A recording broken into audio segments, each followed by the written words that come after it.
Sarah Shourd, welcome to Amnesty International. You were held in Iran for a period of time. The Iranian authorities have indicated that the three of you were well treated while in detention. How were you treated? Well, the 14 months that I was there, I was in solitary confinement. The first 3 months I saw nothing of Shane and Josh. All I saw were my interrogators. And then eventually I would see them for small chunks of time in the open air room. Shane and Josh, after 3 months, were put together in the same cell, but they're still in extreme isolation. They get very few letters. In 22 months, they've only had 3 phone calls. As far as I know, the average Iranian prisoner gets a phone call every week or every month. They only leave their cells. It's a cell of about 10 by 14 feet, so they're very cramped. The light is constantly turned on, so at night they have to tie something around their eyes in order to sleep. Shane and Josh have never met privately with their lawyer, and they were only indicted and formally charged the day that I was released, which is 14 months. You know, prison is a very scary place. Some of the guards are decent, and others are cruel and take any opportunity they can to make life even more difficult for prisoners. There was one particular incident that Shane was badly beaten. He was trying to help Josh, actually. On the way back from the outdoor room, the open air room, at the end of every day, if there was extra food, Josh and Shane would always take extra food, and all of the guards were perfectly fine with this. But one day, a guard just when Josh took some extra food, the guard lost it, and he pushed Josh down the stairs away from us, and Shane and I started screaming, where are you taking him? Where is he going? And they forced us back to our cells separately, and both of us were banging on the door and screaming for hours. Shane said that he continued to bang on the door, and the same guard came, and Shane just kept saying, where's Josh? And the guard would slam him against the wall, and he'd get up and say, where's Josh? And he would slam him again, and that went on 10 or 15 times until the back of Shane's head was bloody.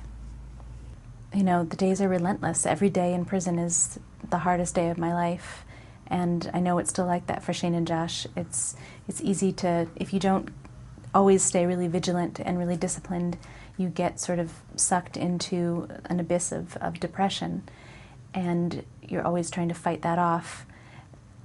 What was really important to all three of us, and I know is still really crucial for Shane and Josh, is just to feel that we can come out on top of this situation, that nothing sort of essential that we value about ourselves will change or be crushed or broken by the suffering that we've had to endure and that they're continuing to endure.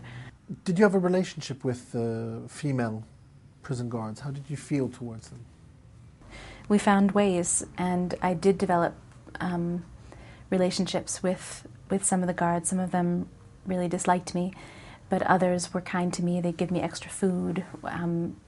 They'd spend a little extra time trying to talk to me and teach me a little Farsi. There was one guard that, when she found out I was being freed, she was jubilant. She hugged me, and we kind of did a little dance, and she asked me if I would forget about her when I went back to America, and I told her that I never would, and it's true. I'm always trying to show that I don't have animosity to the Iranian people and how much I love the region, and I look forward to going back and would love to be a free woman in Iran someday. So what are your main concerns about Shane and Josh's situation now? Well, they've been there for nearly 2 years, and they still haven't been convicted of anything. Absolutely no evidence has been shown against them. Our lawyer, Masoud Shafi, he's a courageous, incredible man, and he's been doing everything that he can within the parameters of Iranian law, and he's made no progress. He actually threatened to resign from our case because he was so frustrated that he couldn't legally defend Shane and Josh, but we begged him to stay on Shane and Josh's case because he's all they have in Iran. So it's not clear to you why you were held for that period of time. It's not clear what the case is against the three of you. No, there's absolutely no transparency. there have been many positive statements that made by Iranian officials. After I was released, they were able to convince the judiciary that I was incapable of espionage, which is of course true, and so were Shane and Josh. None of us spoke a word of Farsi before we were taken to Iran. We didn't have any equipment on us except for cameras and a small plastic compass. The three of us it's actually very ironic that the three of us politically are the kind of people that Iran should applaud and not punish. We're anti-imperialists, we support Palestinian rights. We were living in the Middle East because we were peace activists and protested the U.S.-led war against Iraq and Afghanistan for 5 years, actually. And so my worst fear is, of course, that this legal process is just going to be dragged out. But my greatest hope is that a trial is not necessary and that's finally been established and that a humanitarian release is imminent. Do you think they continue to be held for some unexplained possible leverage they could have on the U.S. government? After 2 months of interrogation, my interrogator, he came in and he said to me, Sarah, the interrogation is on hold. I'm not going to be coming anymore to ask you any questions. And I said, oh, does that mean I'm going to be going to court? Like you've promised me, and I'm going to get a trial and I'm going to go home.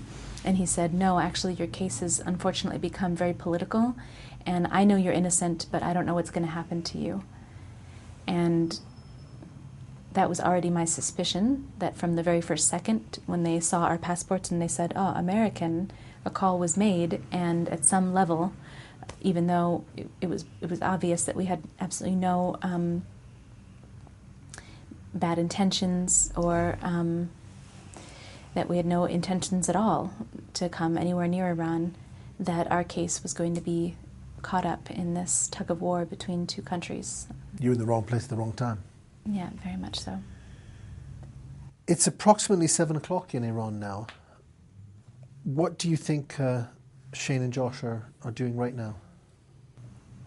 Well, it's impossible to know how much things have changed since I was there, but they would read. I mean, really all we had to do is read. Shane and Josh have a few games that they've kind of a makeshift chessboard and things that they've come up with. It would be nice if they were doing that, but periodically those things would be taken away. So I imagine they're talking about their day, and they are speculating as to what is going on out here and what could possibly be delaying. So what is going on? What are the next steps? Well, there are many incredible advocates for Shane and Josh around the world, people that Iran admires, like Noam Chomsky and Muhammad Ali and Yusuf Islam, and many governments are involved. Turkey and Brazil, and the government of Oman was really crucial in negotiating my release, and they're still actively advocating for Shane and Josh. I really would like to think that Iran has, the Iranian authorities that are in charge of this case have heard these pleas, and that's why the last court session was canceled, and that we'll see Shane and Josh released very soon. I met with President Ahmadinejad 2 weeks after I was released, and he congratulated me. I gave him a lot of evidence about our record as defending Palestinian rights and against war and occupation in the Middle East, and he said, I know you're good kids. He said, I hope that you're married very soon, and I hope you have many children. And he promised to pass on the recommendation to the judiciary for leniency and expediency, and I would like to see results very soon. Sarah Shourd, thank you very much for coming in. Thank you.